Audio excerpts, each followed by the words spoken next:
Assalamu alaikum, the name is Sam Abdallah. Welcome back to my channel. I hope you're keeping well, keeping safe. Don't forget to like, subscribe and share at the end of this video. On today's video, I'll be talking about the Sudanese photography and how it influenced the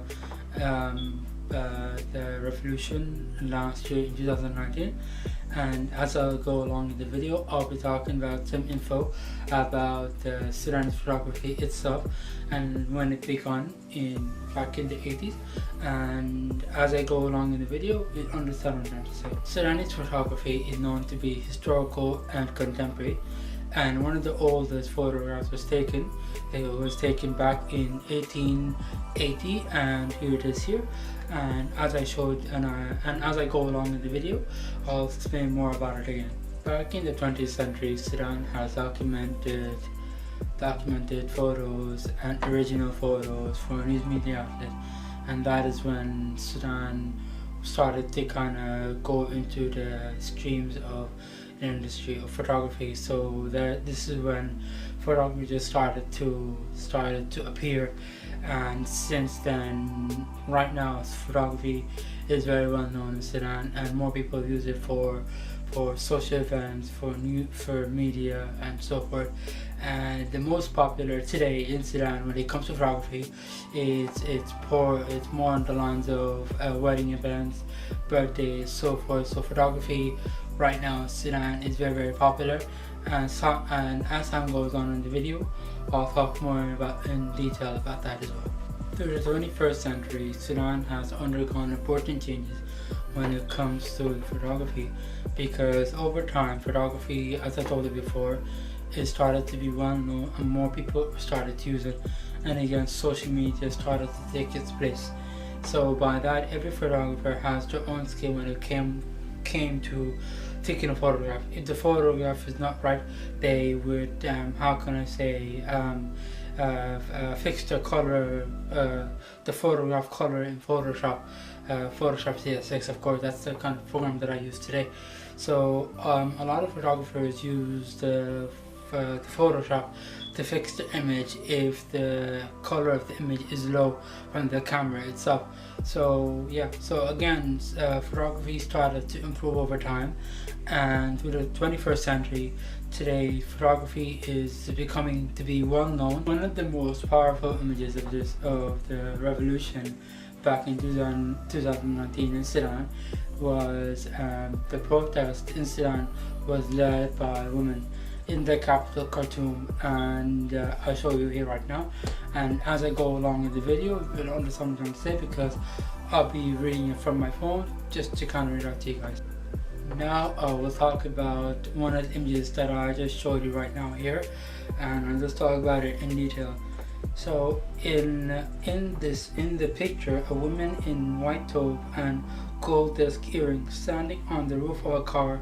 She is caught in a profile mid-speech, one arm raised to the heavens, finger pointing upwards, and the other clutching her waist, aimed a sea of heads and arms waving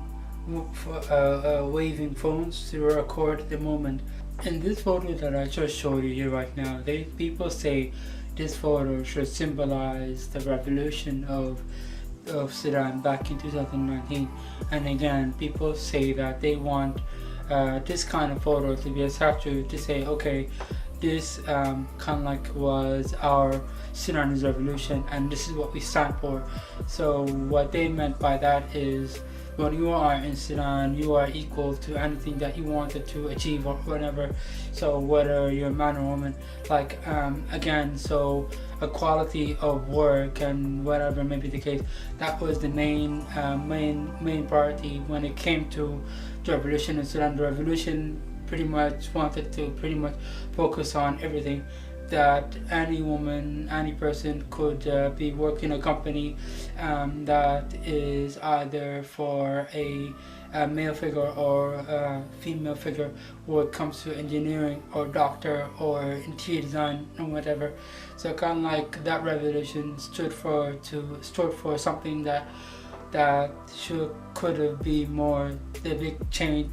The revolution in Sudan inspired a lot of photographers to go out to take photos of special moments in the Sudan revolution.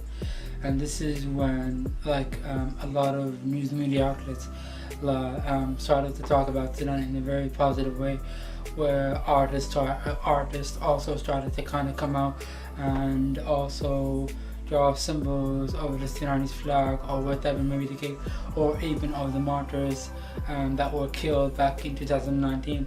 What I see, that I consider the people who died for Sudan, they died as heroes, because the revolution inspired a lot of people to kind of go out, take photos, a special moment, and that is when a lot of photographers went out and took history of pretty much wrote down history about what happened through their lens, because that time I think the revolution started to really speak more in detail, and when photographers took photos, this is when really history started to take its place in the revolution in Sudan. Photography in Sudan has become to be more and more popular, because a lot of photographers are taking photos of Sudan, of its natural beauty, and this is what inspired me to do this video today, because I always want to kind of send a positive message about Sudan, about anything, whether news, whether just pretty much anything particular. And again, if you wanted to kind of really visit Sudan in the summer or after the pandemic, of course, I'll leave the link either down below or on the card above. I talked on that video about tourism in Sudan, and if you are inspired to go to Sudan for a holiday, I'll leave the link down below or on the card above. Just before I end the video, on a positive note, thank you so much for watching if you reached this far in the video, and don't forget to like, subscribe and share, and inshallah I'll see you all again soon. Before I end the video on a positive note, always know that you can always go, stay positive, stay motivated, and inshallah I'll see you all again soon. Assalamu alaikum.